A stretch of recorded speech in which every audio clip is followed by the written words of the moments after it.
Hi friend, हम अपने biology में शंभुनाथ झा के सीरीज को आज ये सेकेंड चैप्टर है। यदि हम देखें तो अध्याय 2 में हम लोग पढ़ेंगे क्रमिकी की बात करें तो क्रमिकी को ही क्या बोला जाता है, सिस्टेमेटिक्स बोला जाता है। तो सिंपल सारा बुक हम आपको यही सीरीज में देते हुए ख़त्म करेंगे। तो जितने भी आपको वीडियो जा रहा है कम से कम ये है कि आप वीडियो को कंप्लीट पूरा देखें और पूरा देखने के बाद जो है इनको शेयर करें। जहाँ भी आपके स्टूडेंट हैं, आपके फ्रेंड हैं, सबको ग्रुप पे आप शेयर करें, ताकि यदि हम आपसे कुछ चाह रहे हैं तो बस इतना ही चाह रहे हैं कि मेरा सब्सक्राइबर बढ़े, मेरा व्यूअर बढ़े। बाकी ये फ्री शिक्षा हम घर घर तक पहुंचाना चाह रहे हैं, तो और ये पूरा आप कीजिएगा। इसीलिए आइए हम अपने सीरीज को आज शुरू करते हैं। सबसे शुरू में देखिए तो सिंपल इन्फॉर्मेशन इस तरह से दिया गया है कि अपने ग्रह पर करीब बताया गया है 9 से 52 मिलियन किस्म के जो हैं जीवधानियों के अस्तित्व के रहने का अनुमान है। इसके अंतर्गत बताया गया है विषाणु है, जीवाणु है, वनस्पति है, जंतु हैं। तो विषाणु बताया गया है वायरस को, जीवाणु बैक्टीरिया को, प्लांट और एनिमल के बारे में बताया गया है कि इसमें आपको 9.9 से 52 मिलियंस जो हैं यहाँ आपको किस्म पाए जा रहे हैं। तो सिंपल ये डाटा आपका शंभुनाथ झा का बुक है। लेकिन वीवीआई कहाँ से है, देखिए जहाँ हम अंडरलाइन किए हैं कि वर्तमान में यहाँ आपका वीवीआई है कि एनसीईआरटी का सीधा लैंग्वेज यहाँ रखा गया है कि जो डाटा एनसीईआरटी में है वही यहाँ भी है कि एनसीईआरटी में दिया गया है वर्तमान में करीब 1.7 मिलियन प्रजाति बताया गया है, पहचान किया गया है, जिनमें नामांकन तथा वर्गीकरण किया गया है, जिसमें 1.2 मिलियन जो है क्या है, जंतु है, और 0.5 मिलियन क्या है, तो पादप है। तो दोनों याद रखना है कि ये एनसीईआरटी का डायरेक्ट डाटा है। ये आपके नीट में वीवीआई यहाँ से बन सकता है कि इसको आपको याद रखना है कि कितने ऑर्गेनिज्म हैं। तो स्टार लगा लेना है आपको कि 1.7 मिलियंस है, जिसमें 1.2 क्या है, तो एनिमल हैं, और 0.5 जो है आपके प्लांट हैं। आगे यदि हम बात करें तो बता दिया गया है यहाँ प्रतिवर्ष बताया गया है करीब 15,000 जो है नई प्रजाति का क्या हो रहा है, प्रतिवर्ष खोज हो रहा है।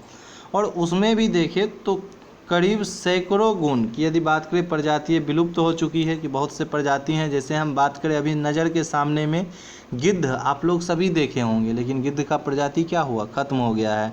डायनासोर ख़त्म हो गया है, तो प्रजाति करीब विलुप्त हो गए हैं सैकड़ों प्रजाति। प्रत्येक प्रजाति का अध्ययन, उनके नाम, चरित्र तथा उनके उपयोग याद रखना भी कठिन है। फिर भी जो जीव वैज्ञानिक हैं उनकी पहचान, नामांकन तथा वर्गीकरण हेतु तकनीक उपलब्ध कराए हैं कि ये एक तरह से बेसिक इन्फॉर्मेशन था। आइए अब हम लोग वर्क करते हैं आगे कि वर्गीकरण के अध्ययन को यदि हम समझें तो स्टडी यदि देखें तो वाई स्टडी ऑफ साइंटिफिक मतलब क्लासिफिकेशन के बारे में बताया जा रहा है कि वर्गीकरण का क्यों ज़रूरत पड़ा। इसमें यदि देखें तो हम इस तरह से समझ सकते हैं कि जीवधानियों में मौजूद वैसी समानताएं तथा विभिन्नताएं जो अनेक पारिस्थितिकी संबंधों तथा उनके अति महत्वपूर्ण लक्षणों को प्रतिबिंबित करते हैं। यदि देखें इनके आधार पर उन्हें जो है अनेक कोटि श्रेणी समूह में विभाजित किए जाते हैं। मतलब सबका अलग अलग लक्षण है, अलग अलग लक्षण के कारण उनको अलग अलग विभाजित किया जाता है, जिन्हें कि जैव वर्गीकरण किया जाता है, बायोलॉजिकल क्लासिफिकेशन कर सकते हैं। अलग अलग कोटि हो गया, ऑर्डर, श्रेणी, फाइलम, समूह, सब में इस तरह से रखा जाएगा, क्लास उसी को बताया गया है। इसका यदि देखें तो प्रथम उद्देश्य की बात करें तो बड़ी संख्या में ज्ञात जंतु तथा पौधे वैसे छोटे समूह में व्यवस्थित करना है जिससे नामांकन करने तथा अध्ययन करने तथा याद रखने में आसानी हो सके। इससे हम लोग किसी समूह में चयनित जंतु का अध्ययन कर उस समूह में सभी प्राणियों के बारे में जानकारी प्राप्त कर सकते हैं। कि यदि एक आपको मैमल्स का कैटेगरी पता चल गया ना कि मैमल्स के फीचर क्या क्या हैं, कि उनके स्किन पे हेयर पाया जाता है, मेमोरी ग्लैंड्स प्रेजेंट रहते हैं, ओविपेरस एनिमल हैं, वार्म ब्लडेड एनिमल हैं, ईयर पिन्ना प्रेजेंट रहता है, तो जिस में भी ये लक्षण मिलते जाएगा ना हम सबको क्या बोलेंगे, वो स्तनधारी है, यानी वो मैमल्स हैं। तो इसी प्रकार आपको बताया गया है, याद रखने में हमको आसानी हो जाएगा। हम लोग किसी समूह में चयनित जंतुओं का अध्ययन कर उस समूह के सभी प्राणी के बारे में जानकारी प्राप्त कर लेते हैं। जैसे खरगोश का अध्ययन कर स्तनधारी वर्ग की सभी प्राणियों की जानकारी प्राप्त करते हैं। साथ ही वर्गीकरण से जंतुओं के आपस में संबंध, उनके विकास का इतिहास, इवोल्यूशन को बताता है तथा उनके अनुकूल तथा उनके बीच की कड़ी का हमको जो है ज्ञान प्राप्त हो सकता है। उनके बीच की कड़ी यानी आखिर वो कहाँ से आए हैं। जैसे हम बात करें आर्कियोप्टेरिक्स, आप बताइए, आर्कियोप्टेरिक्स नाम सुने होंगे कि ये किसके किसके बीच का कड़ी है, तो हम लोग बताते हैं कि ये रेप्टाइल्स और फिर जो है वर्ड दोनों के बीच के कड़ी को बताता है। कि वर्ड का लक्षण क्या है कि पक्षी वाला पंख इसमें प्रेजेंट रहता है। आप जुरासिक वर्ल्ड मूवी देखे होंगे, जुरासिक वर्ल्ड मूवी में जो है दिखाया गया है कि वहाँ छोटे छोटे कौवे के जैसा चिड़िया रहता था, उनके जौ में तिथ पाया जाता था जो कि रेप्टाइल का लक्षण है। तो यहाँ रेप्टाइल और फिर वर्ड दोनों के बीच के कड़ी को हम क्या बोल सकते हैं, उसे आर्कियोप्टेरिक्स बोल सकते हैं। तो इनके बारे में हमको अध्ययन कहाँ से होता है, तो क्लासिफिकेशन से ही। आगे देखिए, तो इसको हम जो है पॉइंटेड कर दिए हैं आपको कि आपको यदि इंट्रोडक्शन पूछा जाएगा कि मतलब क्रमिक सिस्टेमेटिक्स क्या है, तो हम इस तरह से बता सकते हैं कि जीवधानियों की पहचान, नामांकन तथा वर्गीकरण का अध्ययन करने वाले जीव विज्ञान की शाखा को ही हम लोग क्या बोलते हैं, सिस्टेमेटिक्स या क्रमिकी कहते हैं। तो ये लाइन आपको याद रखना है कि इस शब्द का सबसे पहली बार यदि हम बताएं कि जो सिस्टेमेटिक शब्द है इसका प्रयोग किसने किया था, तो क्रोलस लिनियस ने। एकदम नाम आपको याद रखना है, सारा अंडरलाइन करके बाबू पढ़ना है कि क्रोलस लिनियस ने क्या किया था। क्रोलस लिनियस से बहुत सवाल आपको बनेगा कि इस आज का जो हम टॉपिक आपको बताने जा रहे हैं, यहाँ साइंटिस्ट को ही हमको पढ़ना है कि क्रोलस लिनियस के बारे में बताया गया है। इन्होंने सबसे पहले सिस्टेमेटिक शब्द का प्रयोग किया कि यहाँ इस शब्द का प्रयोग जो है 1735 ईस्वी में क्रोलस लिनियस ने किया। अपनी पुस्तक का नामांकन, क्रोलस लिनियस का पुस्तक था जिनका नाम उन्होंने क्या रखा, तो सिस्टमा नेचुरी पुस्तक का नाम रखा। इंग्लिश देखिए तो सिस्टमा नेचर यहाँ दिया गया है, नेचुरी में व्यक्त किया उन्होंने क्या, तो सिस्टेमेटिक रूप में जो होते हैं, मतलब सिस्टेमेटिक्स की ही बात करें तो उसे दो शब्द में जाना जाएगा कि सिस्टेमेटिक के स्थान पर आपको टैक्सोनॉमी भी लिखा हुआ मिल सकता है या आपको क्लासिफिकेशन भी लिखा हुआ मिल सकता है। तो आपको कंफ्यूज नहीं होना है, सिस्टेमेटिक्स के स्थान पर जो है उन्होंने टैक्सोनॉमी या क्लासिफिकेशन शब्द का व्यवहार किया। कौन, तो क्रोलस लिनियस ने। आगे यदि देखें तो बताया गया है यहाँ कि टैक्सोनॉमी शब्द का आविष्कार की बात करें तो टैक्सोनॉमी शब्द का आविष्कार सन 1813 ईस्वी में जो है साइंटिस्ट का नाम याद रखना है, एपी कैंडोली की बात करें किया था। कि जो टैक्सोनॉमी शब्द है तो इसको भी आपको क्या करना है, स्टार लगाना है कि ये वाला भी आपको सवाल पूछा जा सकता है कि जो टैक्सोनॉमी वर्ड है, टैक्सोनॉमी वर्ड का आविष्कार किसने किया, तो ये कैंडोली ने किया। आगे यदि देखें तो यहाँ बताया जा रहा है कि वर्गीकरण के क्षेत्र में जो होते हैं अध्ययन वैज्ञानिक को ही क्या बताया जाता है कि सिस्टेमेटिस्ट बोल सकते हैं, उसके बाद टैक्सोनॉमिस्ट बोल सकते हैं। तो जो क्लासिफिकेशन का अध्ययन करते हैं साइंटिस्ट, उसको हम लोग सिस्टेमेटिस्ट बोल सकते हैं, उसके बाद टैक्सोनॉमिस्ट बोल सकते हैं। तो ये साइंटिस्ट के लिए वर्ड यूज किया गया है। आमतौर पर इन तीनों शब्दों का उपयोग जो होते हैं एक दूसरे के स्थान पर मतलब किया जाता है। आइए आगे समझते हैं और क्या दिया गया है बुक में। कि आगे यदि हम देखें तो हम इस तरह से समझ सकते हैं किया जाता है। परंतु सिम्पसन, साइंटिस्ट का नाम आपको याद रखना है, किसके बारे में दिया गया है, जी सिम्पसन। कि आपको जी सिम्पसन याद रखना है कि जी सिम्पसन 1961 में जो है कुछ जो है टैक्सोनॉमिस्ट इन्हें पृथक क्षेत्र बताते हैं। कि जो जी सिम्पसन है, इन्होंने क्या बताया कि वर्गीकरण क्या है कि एक बहुत बड़ा क्षेत्र है जिसमें क्लासिफिकेशन अलग है, सिस्टेमेटिक्स अलग है। तो इनको ये किसने बताया, तो जी सिम्पसन ने बताया। यदि देखें तो इनको बताना था तो टैक्सोनॉमी क्या है, एक पृथक क्षेत्र है। ये पृथक क्षेत्र बताए कि अलग फील्ड है।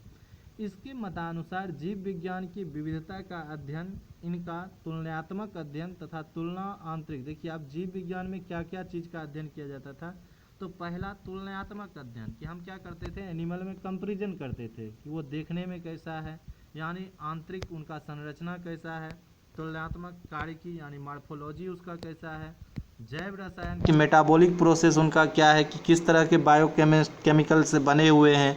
और यदि देखिए तो बताया गया है आधारीय विकसित संबंधित को ही हम बोल सकते हैं यहाँ पर कि इसको बोल सकते हैं इवोल्यूशनरी रिलेशनशिप, कि उसमें किस तरह के रिलेशनशिप थे उन्हीं को हम क्या बोलेंगे सिस्टेमेटिक्स कहते हैं।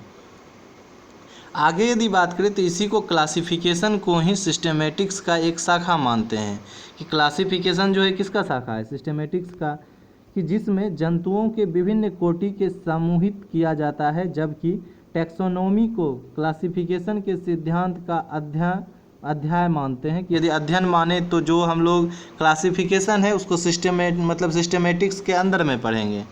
उलझन से बचाव हेतु आधुनिक जीव विज्ञान शास्त्री इन सभी शब्दों का व्यवहार एक दूसरे के पर्याप्त समर्थन की तरह करते हैं। अब आइए आधुनिक साइंटिस्ट सब मॉडर्न साइंटिस्ट क्या कर रहे हैं उसको समझते हैं।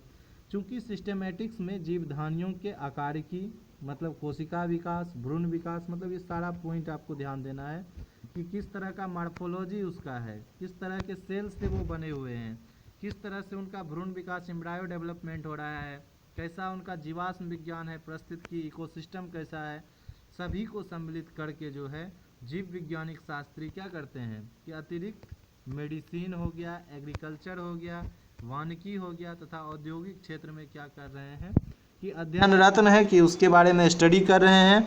और समान रूप से जो है इनके महत्वपूर्ण बताया है कि कोई भी चीज़ बर्बाद नहीं है, सबका समान रूप से महत्व बताया गया है। अब आइए सबसे मेन टॉपिक पे हम लोग वर्क करते हैं। मेन टॉपिक यहाँ क्या बताया गया है, तो यहाँ बताया गया है आपको यदि हम देखें तो वर्गीकरण का जो है इतिहास के बारे में बताया गया है कि प्राचीन भारतीय जीव वैज्ञानिक पर यदि देखें तो निगाह डालने से पता चलता है कि वैदिक युग आप हिस्ट्री में पढ़े होंगे कि यहाँ बताया गया है 2500 BC से 600 BC के लोग जो थे पौधे तथा जंतुओं से संबंधित जानकारी को जो है लिपिबद्ध करने में शौकीन थे, कि पौधों से रिलेटेड जानकारी को लिपिबद्ध करते थे। अभी भी हम लोगों के हिंदू धर्म में यदि देखें तो बहुत सारे ट्री हैं जिनका कि हम लोग पूजा करते हैं। पीपल के वृक्ष को शनिवार के दिन क्या करते हैं, सुबह जल डालते हैं, शनि ग्रह मतलब उससे खुश होते हैं। शनिदेव का शाम में सूर्यास्त होने के बाद हम लोग जाके पूजा करते हैं, दीपक जलाते हैं। और यदि देखें तो बट सावित्री की पूजा करते हैं, तो बट वृक्ष की हम लोग पूजा करते हैं। तो इसी तरह बहुत सारे ट्री हैं, तुलसी का ट्री हो गया आपका, जिनका कि हम लोग जो है पूजा करने में उपयोग करते हैं। तो यहाँ वैदिक से ही रिलेट किया गया है कि वैदिक युग में साहित्य में 740 पौधे तथा 250 जंतुओं के जो हैं विवरण मिलते हैं। तो ये सब क्वेश्चन कहीं नहीं पूछेगा आपको, सिर्फ जानकारी ऐसे बुक पढ़ रहे हैं तो जानकारी रख सकते हैं कि ये बोले कि ये नीट में पूछा गया था, ऐसा कुछ नहीं, यहाँ सवाल नहीं आता है आपका। कि वर्गीकरण के प्रथम प्रयास की बात करें तो इसको जो है झलक कहाँ मिलता है, तो छंदोग्य उपनिषद में मिलता है। कि छंदोग्य उपनिषद जो है हिंदू धर्म का ही उपनिषद है, जिनमें जंतुओं के जो होते हैं बताया गया है जीवज की बात करें तो जिसमें जीव है, अंडज जो कि ओविपेरस कहलाते हैं उनको बताया गया है, विविपेरस के बारे में बताया गया है जीवज, कि ये उद्भव कहाँ से उनका उद्भव हुआ है, इनके अकॉर्डिंग इनको क्या किया गया, विभक्त किया गया। आगे यदि बात करें तो अब बताया गया है अर्थवेद में जो है करीब आपको 2000 औषधि पादप जो मेडिसिन प्लांट हैं उनका जिक्र किया गया है। किसमें, अर्थवेद में। यदि हम बात करें तो अथर्ववेद होगा, अथर्ववेद में। वेद युग की बात करें तो वेद युग के पश्चात करीब 600 BC में देखें तो साहित्य और यदि देखें सुश्रुत संहिता में जो है बताया गया है जीवन धानियों के जो हैं यदि देखें तो इसका जो है स्थावर तथा जंगल में वर्गीकृत किया गया है। और इसमें भी देखें तो प्रयास में फूल वाले पौधे पत्तियों को बात करें तो शिराविन्यास, जिसे शिराविन्यास को देखें तो इनके अकॉर्डिंग भी 2 भागों में बांटा गया है। क्लास 9th में ही ये हम आपको पढ़ाए हुए थे कि यदि कैसा है जालवत शिराविन्यास जो है पत्तियों का है तो वो कैसा रहेगा, द्विबीजपत्री, जिसे डाइकोट हम लोग बोलेंगे। और यदि शिराविन्यास कैसा है कि समानांतर है, पैरेलल है, तो उस वैसे कंडीशन में हम क्या बोलेंगे कि वो मोनोकोट है, एक बीजपत्री है। इस तरह से वर्गीकृत किया गया है। तो ये कॉन्सेप्ट 9th के भी बुक में हम आपको पढ़ाए थे। आगे चलिए बताया गया है हिप्पोक्रेटस के बारे में। तो हिप्पोक्रेटस कौन है, बहुत इंपॉर्टेंट है। यहाँ हम देखिए आपको स्टार बना दिए हैं कि जनरली आप डॉक्टर बनिएगा ना, तो जब आप डिग्री आपके पास आ जाएगा MBBS का, तब आपको इसका शपथ दिलाया जाता है, कसम खाया जाता है। किसका, हिप्पोकैम्पस का, कि हम अपने ईमानदारी से जो है क्या करेंगे, पेशेंट का इलाज करेंगे, लेकिन कसम खाने के बाद भी बहुत लोग क्या कर रहे हैं, अपनी शिक्षा का दुरुपयोग कर रहे हैं कि पैसा कमाना ही मेन लक्ष्य बना लिए हैं। तो ऐसे कंडीशन में जो चिकित्सा शास्त्र के यानी मेडिकल साइंस के स्टूडेंट होते हैं, तो मेडिकल साइंस के स्टूडेंट को हिप्पोक्रेटस का जो है शपथ दिलाया जाता है। तो ये आपको याद रखना है कि मेडिकल साइंस में यदि देखें तो चिकित्सा विज्ञान का जनक की बात करें तो हम किसको बोलेंगे कि औषधि का जनक किसे बोलेंगे, ये हिप्पोकैम्पस को बोलेंगे, कि चिकित्सा शास्त्र में शपथ ग्रहण करवाते हैं जो स्टूडेंट चिकित्सा शास्त्र की पढ़ाई करते हैं। यदि हम देखें तो इन्होंने क्या किया था, जंतुओं को 4 बृहद समूह में बांटा था। कैसे कैसे, तो इन्होंने क्या किया था, कीट में, मछलियों में, पक्षियों में तथा व्हेल में वर्गीकृत किया था। तो ये किनके बारे में बता रहा है, तो हिप्पोक्रेटस। आगे चलते हैं, आपको याद कर लेना है एकदम नाम कि हिप्पोक्रेटस को क्या करते हैं, चिकित्सा शास्त्र का जनक कहा जाएगा। यदि हम बात करें अरस्तु की, तो अरस्तु को बात करें तो इन्हें क्या बोला जाता है, जीव विज्ञान के जनक के रूप में हम लोग अरस्तु को पढ़ते हैं। कि अरस्तु की यदि बात करें तो अरस्तु साहब का भी मज़ेदार टॉपिक था। मज़ेदार टॉपिक में देखिए तो अरस्तु साहब देखिए अब क्या किए हैं कि इनको जीव विज्ञान का जनक के रूप में जो होते हैं सम्मानित किया जाता है। सर्वप्रथम देखें तो कुछ सामान्य लक्षण की तुलना के आधार पर वर्गीकृत की योजना सुझाई। जैसे अब उनका लक्षण क्या था, तो आपको 9th क्लास में ही हम बताए थे कि आवास के आधार पर, आवास देखिए तो जलीय, उसके बाद स्थलीय, फिर वायवीय, कि वैसे प्राणी जो जल में रहते हैं, वैसे प्राणी जो स्थल पर रहते हैं, वैसे प्राणी जो हवा में रहते हैं। तो इसके अकॉर्डिंग अरस्तु साहब ने क्या किया था, आवास के अकॉर्डिंग उनको मतलब अलग अलग किया था। और साथ साथ देखिए तो क्या किया था, स्वभाव के आधार पर कि बताया गया है शाकाहारी, मांसाहारी, सर्वाहारी बताया गया है। इस तरह से कि कुछ शाकाहारी जंतु थे तो उसको अलग कर दिए, कुछ मांसाहारी हैं तो उसको अलग कर दिए, कुछ सर्वाहारी हैं तो उसको अलग कर दिए। और सबसे इम्पोर्टेंट चीज़ जो आपको यहाँ 11th में सीखना है वो क्या सीखना है, लाल रक्त की उपस्थिति के आधार पर, यानी प्रेजेंस ऑफ आरबीसी को बता रहा है कि उसमें भी 2 वर्ड दिखा, एक दिख रहा है एनोइमा और एक दिख रहा है इनेमा। यदि हम बात करें तो आपको एनीमा मतलब ईमा दिया गया है कि जो आपका है कि एनीमा और फिर इनीमा। तो जो आपका इनीमा वर्ड है वो प्रेजेंस ऑफ आरबीसी को बता रहा है, और जो एनीमा वर्ड है, एनीमा वर्ड किसको बता रहा है, एनीमा वर्ड बता रहा है कि ये आरबीसी के एब्सेंट को, कि उसमें लाल रुधिर कण नहीं पाया जाएगा तो हो जाएगा एनीमा ही। तो ऐसे याद रखेंगे कि एनीमिया डिजीज जो है ना वो खून के कमी को हम लोग जानते हैं, कि रक्त के कमी को हम लोग एनीमिया के नाम से जानते हैं। तो जो एनीमी दिख रहा है आपको कि एनीमा दिख रहा है, एनीमा में हो जाएगा आरबीसी की कमी। और आपको इनीमा की बात करें तो इनीमा में आपको दिखेगा कि यहाँ आरबीसी प्रेजेंट है। तो इसके अकॉर्डिंग हम लोग यहाँ बांट सकते हैं। आगे देखिए तो प्रजनन के आधार पर बताया गया है कि कुछ ओविपेरस अंडज जो अंडा देते हैं, कुछ विविपेरस जो कि क्या करते हैं, अंडा नहीं देते हैं, उनके बारे में बताया गया, जैसे कि पिंडज बोला गया है, विविपेरस को हिंदी में पिंडज बोला गया है। यदि देखें तो ये सारा कॉन्सेप्ट किसका था, ये सारा कॉन्सेप्ट अरस्तु का था। अब चलिए थियोफ्रेस्टस साहब की बात करते हैं, तो इनको भी आप लोग पहचानते हैं। वनस्पति शास्त्र का यदि बोले फादर्स ऑफ बोटनी तो हम किसको बोलेंगे, थियोफ्रेस्टस साहब को बोलेंगे। इन्हें वनस्पति जगत का पिता बोला जाता है। सब क्वेश्चन देखिए आप में आ गया इसमें कि पौधे को इन्होंने क्या किया था, 4 कोटि में बांटा था। यदि उस कोटि की बात करें तो वृक्ष को ट्री बोलेंगे, झाड़ियाँ को क्या बोले थे इन्होंने, सर्ब्स बोले थे। और फिर बात करें तो फिर जो छोटे छोटे प्लांट थे उनकी यदि बात करें तो उन्हें हर्ब्स बोलेंगे, शाक बोले थे इन्होंने। तो इनके अकॉर्डिंग जो है जनरली कुछ बुक डायरेक्ट लिखता है कि अरस्तु ही डिवाइड किए हुए थे, लेकिन कुछ बुक जो है जैसे आपके सामने शंभुनाथ झा की बुक है तो इसमें आपको दिया गया है कि जो थियोफ्रेस्टस है, यहाँ थियोफ्रेस्टस साहब क्या किए कि ये बड़े बड़े जो ट्री थे उसको उन्होंने वृक्ष बोला, उसके बाद जो झाड़ी वाले थे, लत्ती वाले प्लांट थे उनको उन्होंने झाड़ियाँ बोला, और जो शाक छोटे छोटे थे उनको उन्होंने हर्ब्स बोला कि वो सारे शाक हैं। इस तरह हम देख सकते हैं। यदि देखें तो उनकी पुस्तक, यानी उनका भी पुस्तक था, पुस्तक का नाम आपको भी आई है कि पूछा जाएगा थियोफ्रेस्टस साहब की बुक कौन सी थी, तो बुक का नाम आपको याद रखना है, बुक का नाम था आपको हिस्टोरिका प्लांटेरम, हिस्टोरिका प्लांटेरम। और सबसे भी आई सवाल कि उनके बुक में जो है 400 पौधों के नामांकन का वर्णन किया गया है, जिसे कि देखें तो प्लिनी द इल्डर की बात करें तो यहाँ बताया गया है कि जो मतलब बताया गया है प्लिनी द एल्डर, मतलब ये भी साइंटिस्ट है कि आवास के आधार पर जंतुओं को क्या किया गया, वर्गीकरण का समर्थन किया गया, कि जो ये बताए थे मतलब थियोफ्रेस्टस साहब, इनका कौन, प्लिनी द एल्डर जो है ये समर्थन किए। तो ये कुछ ज़्यादा वीवीआई नहीं बनेंगे क्योंकि ये समर्थन किए हैं, तब पर भी साइंटिस्ट है तो हम एक बार अंडरलाइन कर दिए हैं। आगे यदि चले तो आगे बताया गया है उन्होंने जंतुओं के उड़ने में सक्षम तथा उड़ने में असमर्थ नामक दो समूह को जो है वर्गीकृत किया, कि उड़ने में सक्षम समूह जैसे चमगादड़ की बात करते हैं, पक्षी कीट सभी को क्या किए थे, एक में ही शामिल कर दिए थे कि सभी उड़ते हैं। तो सिंपल चमगादड़ उड़ते हैं, लेकिन चमगादड़ क्या है, मैमल्स है। यदि हम पक्षी की बात करते हैं तो पक्षी क्या है, तो पक्षी सारे के सारे पक्षी हैं। और कीट की बात करें तो कीट को हम पक्षी में थोड़ा रख सकते हैं, कीट का अपना है कि वहाँ ट्रेहलोज, आपको क्या याद रखना है, ट्रेहलोज शुगर के कारण जो होते हैं ये सारे पक्षी दिन भर मतलब सारे कीट फड़फड़ाते रहते हैं और इनके पंख थकते नहीं हैं, ये थकते नहीं हैं कितना भी ये उड़ ले। मक्खी को देखिए हमेशा जिगजैग उड़ते रहता है, वो थकता नहीं है, ट्रेहलोज शुगर पाया जाता है उनमें, जिनके कारण वो थकते नहीं हैं, हमेशा एनर्जी में आपको दिखेंगे, छुइए तुरंत उड़ जाएगा। तितली को देख लीजिए उड़ते रहता है, वो थकता नहीं है। तो यही रीज़न बताया गया है, ट्रेहलोज आपको याद रखना है।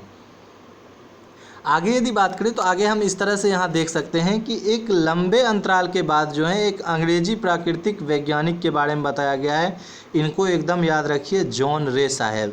जॉन रे साहब से आपको जो है क्वेश्चन बनेगा कि जॉन रे की बात करें तो इन्होंने क्या किया था, प्रजातीय स्पेसीज शब्द दिया। डायरेक्ट क्वेश्चन पूछा जाएगा कि स्पेसीज शब्द को किसने दिया, आपको बताना है जॉन रे साहब, कि जॉन रे साहब ने, इसपी याद नहीं करना है, इसपी आज तक नहीं पूछा गया है, हिस्ट्री नहीं पढ़ रहे हैं हम। तो ये क्या किए थे, प्रजातीय स्पेसीज शब्द दिया। यदि इनका देखें तो इनका बुक था, यदि उस पुस्तक का नाम हम बोले तो हिस्टोरिका जेनेरिस की बात करें प्लांटेरम, इंग्लिश में भी नाम लिखा हुआ है, हिस्टोरिका जेनेरिस की बात करें मतलब जेनरेलिस प्लांटेरम के बारे में बताया गया है कि ये टोटल इसमें जो है 18,000 से अधिक पौधे तथा जंतुओं का वर्णन किया गया था। किसका बुक था, जॉन रे का। तो सारा वीवीआई है बाबू, एकदम नोट करना है आपको। आगे चलते हैं, बताया गया है जंतु का वर्णन किया गया प्राकृतिक वैज्ञानिक, ये भी प्राकृतिक वैज्ञानिक कौन थे आपके, कॉर्स लिनियस साहब भी आपके क्या हैं, वीवीआई हैं। इनकी यदि बात करें तो इन्होंने क्या किया, इन्हें आधुनिक वर्गीकरण का पिता कहा जाता है, फादर्स ऑफ मॉडर्न टेक्सोनोमी कहा जाता है। किसको, कॉर्स लिनियस को। यदि देखें तो इन्होंने पौधों के जननांग कि उनके रिप्रोडक्टिव पार्ट जो फ्लावर हैं, फ्लावर को देखते हुए संख्या के आधार पर वर्गीकृत किया। उनके अकॉर्डिंग यदि देखें तो यहाँ बताया गया है मोनेड्रिया, डायएंड्रिया, पोलोएंड्रिया। तो मोनो मतलब एक, डाय मतलब दो, पोलो मतलब बहुत सारा, डिडियो। तो इस तरह उनको क्या किया था, उन्होंने अलग अलग प्रकार से बताया था। आगे यदि देखें तो बताया गया है ऊपरी पुस्तक जो स्पेसीज प्लांटेरम है, स्पेसीज प्लांटेरम जो कि सन 1753 ईस्वी में प्रकाशित हुआ। तो ये स्पेसीज प्लांटेरम पुस्तक किसने लिखा है, तो स्पेसीज प्लांटेरम पुस्तक भी किसका है, ये कॉर्स लिनियस का ही है, जिसमें इन्होंने 1753 ईस्वी में प्रकाशित किया। और इसमें जो है आपका मतलब बताया गया है 5900 प्रजाति पौधे के बारे में वर्णन किया गया। फिर इनका दूसरा पुस्तक आया, पहला पुस्तक है आपका स्पेसीज प्लांटेरम। तो जब प्लांटेरम वर्ड दिखेगा तो उसमें क्या रहेगा, प्लांट रहेगा। और फिर दूसरा दिख रहा है आपका सिस्टमा नेचरी। सिस्टमा नेचरी की बात करें तो सिस्टमा नेचरी में इन्होंने जो है 4236 प्रजाति 4236 प्रजाति जंतु का वर्णन किया है। तो प्लांटेरी में आपको प्लांट टिक करना है, और नेचरी जैसे आएगा तो नेचर में हमको कहाँ चल जाना है, एनिमल के पास चले जाना है। तो दोनों बुक एकदम आपको वीवीआई है, कॉर्स लिनियस का जो बुक है आपको याद कर लेना है कि स्पेसीज प्लांटेरम और सिस्टमा नेचरी दोनों याद रखना है। आगे चलते हैं, आगे बताया गया है कि उन्होंने जंतुओं के नामांकन हेतु क्या दिया, बायनोमियल सिस्टम दिया। Most VVI question direct NEET में आपको दिखेगा कि बायनोमियल सिस्टम किसने दिया, कॉर्स लिनियस ने दिया।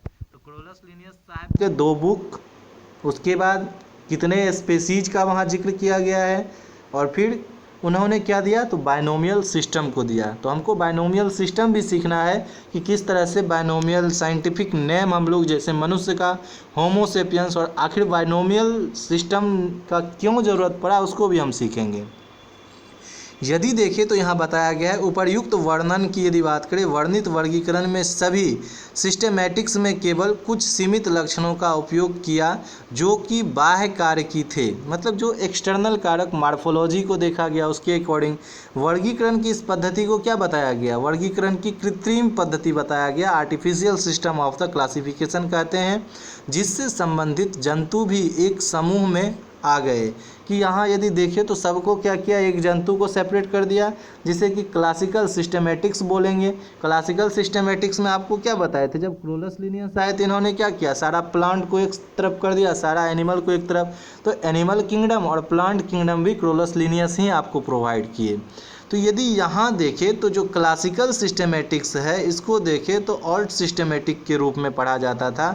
कहा गया है कि इस पद्धति में स्पेसीज का अध्ययन पर जोर दिया गया। यदि देखें तो आंतरिक स्पेसीज कोटि जैसे कि उप प्रजाति हो गया, विविधता किस्म पर ध्यान नहीं दिया गया तथा प्रत्येक प्रजाति में केवल कुछ नमूने का अध्ययन किया गया। बृहद जनसंख्या के आधार की आवश्यकता कभी भी नहीं महसूस की गई। ऐसा मान लिया गया कि एक या कुछ नमूने ही प्रजाति के सभी लक्षणों को प्रतिबिंबित करते हैं, कि उसे दिखाई देते हैं। प्रजातियों को स्थिर समझा गया। अगर कोई विभाजन, यदि कई विभाजन मतलब विभिन्नता थी तो उसे क्या किया गया, लक्षणों का अपूर्ण प्रकट होना बताया गया। इसे स्पेसीज का क्या बताया गया कि टाइपोलॉजिकल मतलब कॉन्सेप्ट बोल सकते हैं। कि टोपोलॉजिकल कॉन्सेप्ट की बात करें तो ये क्या बताते थे कि मतलब स्पेसीज की भिन्नता को वहाँ इग्नोर कर दिया जाता था, कि स्पेसीज में भी हम लोग सब स्पेसीज को पढ़ेंगे, उसको ये नहीं बताते थे।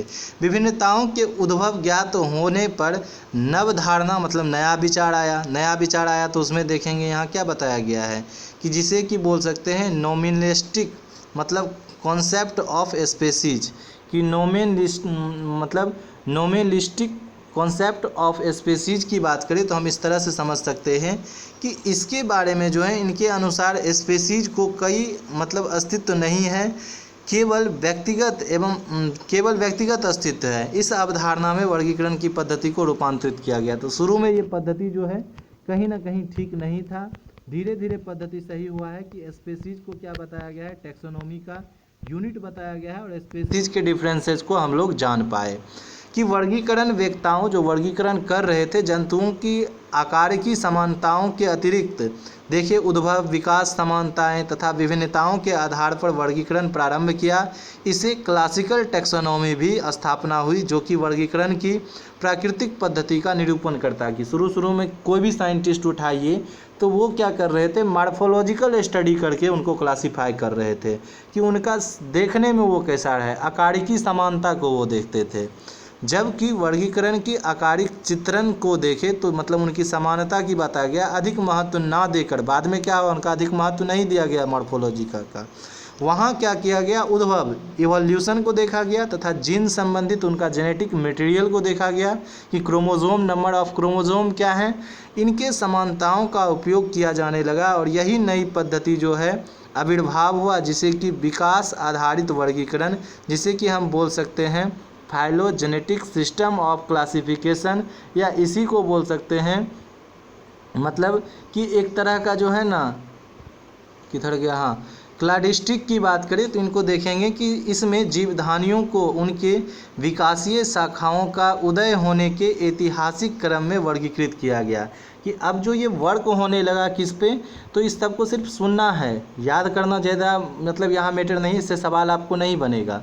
सिर्फ आपको ये देखना है कि शुरू में मॉर्फोलॉजी कैटेगरी था, मॉर्फोलॉजी को बंद करके क्या किया गया, उसके इवोल्यूशन को देखा गया कि आखिर ये स्पीसीज का उत्पत्ति कहाँ से हुआ है और उनके जेनेटिक मटेरियल क्या हैं उनको देखा गया, क्रोमोसोम नंबर को स्टडी किया गया। तब जो है कहीं ना कहीं वर्गीकरण का एक नया दुनिया आया। यदि इसी को देखें बाद में वर्गीकरण पद्धति में एक नया मोड़ आया जिससे वर्गीकरण वेत्ता जो साइंटिस्ट लोग थे जीव विज्ञान के सभी क्षेत्रों में ज्ञात लक्षणों तथा सबूतों का उपयोग करते हुए नवकर्मिक, जिसे कि हम बोल सकते हैं नियो सिस्टेमेटिक्स, एकदम याद रखना है, नियो सिस्टेमेटिक्स तथा बायो सिस्टेमेटिक्स दोनों वर्ड देखना, NEO, या इसी को न्यू सिस्टेमेटिक्स भी आपको लिख के देगा तो कंफ्यूज बिल्कुल नहीं होना है। तीनों वर्ड का मतलब एक ही है, new systematics, neo systematics, bio systematics, तीनों का मतलब एक ही है। और यहाँ सबसे ज़्यादा आपको हम हाईलाइटेड कर रहे हैं साइंटिस्ट। आपको याद रखना है कि 1 मिनट, ये थोड़ा ऊपर चला गया। यदि हम देखें ये न्यू सिस्टेमेटिक्स जैसे आपको पूछा जाएगा तो न्यू सिस्टेमेटिक का जो है यहाँ बताया गया है कि शिलान्यास हुआ। और इनकी धारणा जनक कौन है, एकदम याद रखना है, जूलियन हेक्सले। कौन? जूलियन हेक्सले। जूलियन हेक्सले साहब को बताया गया कि ये जो है न्यू सिस्टेमेटिक्स स्टडी के बारे में बताया। और उसमें भी देखें तो यहाँ बायोलॉजिकल स्पेसीज के बारे में बताया गया है। कॉन्सेप्ट को यदि हम देखें तो इस तरह समझ सकते हैं, जहाँ उपजाति तथा जनसंख्या को जोड़ दिया गया कि जो सब स्पेसीज हैं उन पर जोड़ दिया गया, और पॉपुलेशन पर जोड़ दिया गया कि आखिर इवोल्यूशन इसका कैसे हुआ है। यदि देखें तो जनसंख्या जो होते हैं क्रमिक अवधारणा का उद्भव हुआ, और उनसे शाखाएं जैसे कि कोशिका विज्ञान हो गया, आपका आनुवांशिक विज्ञान हो गया, पारिस्थितिकी इकोसिस्टम हो गया, जैव रसायन हो गया, उसके बाद कार्य की मार्फोलॉजिकल स्टडी हम लोग पढ़ते हैं, फिजियोलॉजी जिसमें पढ़ते हैं।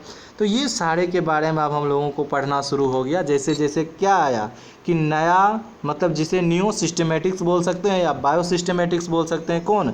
जूलियन हेक्सले साहब के बाद जो है अब सबको डिटेल से हम लोग पढ़ना शुरू कर दिए कि आखिर सेल बायोलॉजी क्या है, जेनेटिक्स क्या है, किस तरह इवोल्यूशन हुआ है, किस तरह बायोकेमिकल का है, किस तरह का उनका एक्टिविटी मॉर्फोलॉजी कैसा है, मेटाबॉलिक प्रोसेस क्या है, सारे को हम लोग जो है एक तरह से पढ़ना शुरू कर दिए। आधुनिक यंत्रों तथा तकनीक का आविष्कार हुआ कि बहुत सारे तकनीक बन गए। और जो बायोलॉजिस्ट थे इन्होंने क्या किए कि मैट्रिक्स, इन्होंने शाखाओं का उदय हुआ, और इनके बाद कई पूर्व सिद्धांत को संशोधन किया गया कि कोशिकीय और रासायनिक तकनीक में भी क्या किया गया कि उसमें भी तुलनात्मक अध्ययन करके चेंजिंग लाया गया। और आणविक जीव विज्ञान तथा जीवधारियों की समानता तथा विभिन्नता जो है स्थापित करने हेतु कंप्यूटर का उपयोग किया गया। इसके अकॉर्डिंग आप देखिए अलग अलग ब्रांच में हम लोग पढ़ेंगे कि सारे को यदि देखिए, सबसे पहला आपको दिख रहा है यहाँ वर्ड, पहला देखें तो मार्फो टैक्सोनॉमी। मार्फो वर्ड किससे रिलेट किए थे? रूपांतरण से। मार्फोज रूप को बताता है, तो बाह्य लक्षण तथा विकासीय संबंधों का अध्ययन करेंगे किसमें? तो मार्फो टैक्सोनॉमी में। तो ये सब सारा आपको रिलेटेड है। पूछ सकता है आपको कि जो एक्सटर्नल हम लोग मतलब उनके मार्फोज यानी उनके बाह्य संरचना को पढ़ते हैं तो उसे मार्फो टैक्सोनॉमी बोलेंगे। साइटो टैक्सोनॉमी किसको बता रहा है? कोशिका सेल के अंदर के साइटोप्लाज्म का यदि हम स्टडी करेंगे उसे ही साइटो टैक्सोनॉमी बोलेंगे। उसके बाद कैरियो टैक्सोनॉमी को बारे में बताया गया है। कैरियो टैक्सोनॉमी की बात बोले तो जो न्यूक्लियस केंद्रक है तथा जो क्रोमोसोम पाए जाते हैं, गुणसूत्र पाए जाते हैं, उनके अध्ययन को बताया गया है कैरियो टैक्सोनॉमी। फिर यदि देखें तो यहाँ बताया गया है कीमो टैक्सोनॉमी। कीमो टैक्सोनॉमी की बात करें तो विशिष्ट रासायनिक जो केमिकल से बने हुए हैं, केमो वर्ड रिलेट कर रहा है किससे? केमिस्ट्री से, कि रासायनिक संबंधों के अध्ययन को ही हम क्या बोलेंगे? द्वितीय मेटाबॉल्ट्स की बात करें तो इनके बारे में बताया गया है कीमो टैक्सोनॉमी। तो ऑप्शन आपका श्योर सही होगा यदि आप कॉन्सेप्ट से याद करते हैं। उसके बाद बताया गया है प्रायोगिक टैक्सोनॉमी की बात करें तो यहाँ यदि देखें तो इनमें आनुवांशिक संबंधित का प्रयोग का जो है निर्णय बताया गया कि आनुवांशिक में ही क्या हुआ, एक तरह का एक्सपेरिमेंटल टैक्सोनॉमी शुरू हुआ कि अब हर कोई चाहता था कि एक अच्छे उत्पादक नस्ल आए, कि गाय में ही हम लोग क्या चाहते थे? अधिक से अधिक दूध देने वाले गाय आए। फसल में ही चाहते थे कि अधिक से अधिक आम देने वाले फसल मतलब आम का वृक्ष आए। तो वैसे कंडीशन में हम लोग आनुवांशिकता को पढ़ेंगे और वहाँ पे यही आनुवांशिकता का क्या चला, एक तरह से प्रतियोगिता चलने लगा। जो हाइब्रिड नस्ल हम लोग निकाले तो उसका भी स्टडी यहाँ बढ़ जाता है। आगे यदि देखें तो जैव रासायनिक टैक्सोनॉमी के बारे में बताया जाता है। बायोकेमिकल टैक्सोनॉमी जिसमें मेडिसिन वगैरह के बारे में बताया जाएगा, क्या फीचर्स हैं, कैसे सेल बने हैं, तो यहाँ बायोकेमिकल के बारे में आपको बताया जाएगा कि जैव रासायनिक का अध्ययन करते हैं, फर्टिलाइज़र वगैरह बनाया जाता है, कंपोस्ट बनाया जाता है। उसके बाद संख्यात्मक टैक्सोनॉमी की बात करें तो यहाँ मतलब बात करें तो जो न्यूमेरिकल टैक्सोनॉमी की बात करें तो इसमें क्या होते थे? संख्या पर आधारित होते थे, जिसे कि फेनेटिक्स भी कहते हैं। तो ये संख्या के आधारित पर क्या कहेंगे? तो ये वर्ड आपको अंडरलाइन कर लेना है, इसे फेनेटिक्स भी कहेंगे, जो कि संख्यात्मक टैक्सोनॉमी है। ये मतलब वर्ड फेनेटिक्स भी उपयोग करते हैं। सन 1550 ईस्वी में बताया गया है प्रचलन में आए लक्षण से संबंधित अधिकतम संख्यात्मक आंकड़े एकत्रित किए जाते हैं तथा सभी आंकड़े को समान महत्व देते हैं। एकत्रित आंकड़ों के आधार पर प्रजातियों के बीच कृत्रिम परिकलन यंत्र की बात करें तथा कंप्यूटर आदि के मदद से हम लोग क्या करते हैं कि यहाँ पर बताए गए हैं कि वर्तमान में फिनेटिक्स, यही संख्यात्मक टैक्सोनॉमी के बारे में बताया जा रहा है। यदि हम इनको देखें तो इनको बताया गया है एडेंसोनियन टैक्सोनॉमी भी कहते हैं। सन 1963 ईस्वी में जो आपका एंडरसन ने इनकी ओर से जो है अच्छी तरह से व्याख्या किया कि एंडरसन, आपको याद रखना है कि एंडरसन के ही नाम पर ये क्या नाम पड़ा कि एडमसोनियन टैक्सोनॉमी, जिसे कि हम क्या बोल सकते हैं, फिनेटिक्स बोल सकते हैं, संख्या पर आधारित था। तो ये साइंटिस्ट से रिलेटेड है, तो इसको भी हम याद रखेंगे। तो यहाँ तक हम लोग डाइवर्सिटी को देखिए। कल हम लोग क्लासिफिकेशन पर वर्क करेंगे कि कैसे क्रोलस लिनियस साहब ने बाइनोमियल सिस्टम को दिया, कैसे फाइलम आया, कैसे जो है आप देखेंगे क्लास, ऑर्डर, जीनस वगैरह आया। तो उसके बारे में कल के क्लास में हम लोग डिस्कस करेंगे। तो इसी तरह लेक्चर 1, लेक्चर 2 करके जो चैप्टर लंबा रहेगा 1-2 करके सीरीज जाएगा। तो आप लोग चैप्टर को देखते रहिएगा, बस पूरा देखिए। जब भी वीडियो देखिए कंप्लीट वीडियो देखिए और अपने ग्रुप में शेयर ज़रूर किया कीजिए।